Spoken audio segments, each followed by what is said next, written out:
নজর রাখবো পরবর্তী সংবাদে।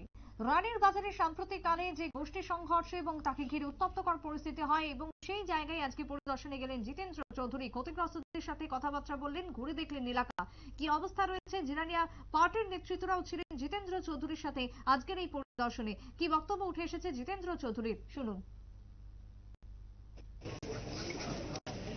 এখানে যে সমস্ত বাড়িঘরের উপর হামলা হয়েছে, আগুন, লুটপাট এবং আরো নানা কুকৃতি হয়েছে, আমরা সব দেখেছি। এবং শুধু ক্ষতিগ্রস্ত বাড়ির যারা লোকজন না, এই এলাকার পাড়া প্রতিবেশী, বিভিন্ন সম্প্রদায়ের, বিভিন্ন ধর্মাবলম্বীর সকলের সাথে আমরা কথা বলেছি।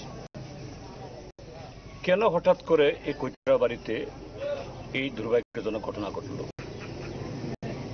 এবং ঘটনার যে কেন্দ্রবিন্দু কৈতরা বাড়িতে একটা, আমরা যেখানে দাঁড়িয়ে আছি এখান থেকে মাত্র 100 গজ মতো হবে, আর কম হবে। এখানে ছোট্ট একটা মন্দির,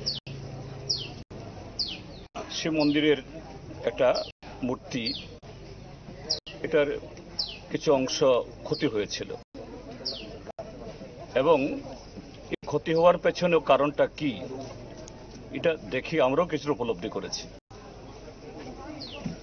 মন্দিরটার যে ছাদ বা টিন, এটা ভাঙ্গা, একটা পেঁপে গাছ নুয়ে পড়ে আছে, জল ঢুকে।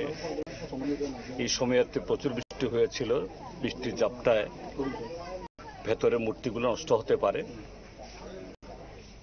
হয়তো এই কারণে বা অন্য কোনো কারণে এই মূর্তিটির একটু ক্ষতি হয়েছে, কিন্তু কেউ দেখেনি। যারা এখানে পূজা করতে আসেন তারাও এই এলাকার কাউকে সন্দেহ করেনি। হয়তোবা তাদেরও এটাই হয়তো ধারণা ছিল, এটা বৃষ্টি বাতাসের কারণে কিছু হতে পারে। এবং এটা জানাজানি হওয়ার পর এখানে সবাই বললেন আমাকে, হিন্দু মুসলমান সবাই একসাথে বসে, এবং একটা সময়েতে থানার একজন দারোগা বাবু এখানে এসেছেন, সবাই মিলে এই মন্দিরকে তার যে ভাঙ্গাচোরা টিন বা বেড়া এগুলাকে মেরামত করে দিয়ে যাতে কোন রকম ক্ষতি না হতে পারে।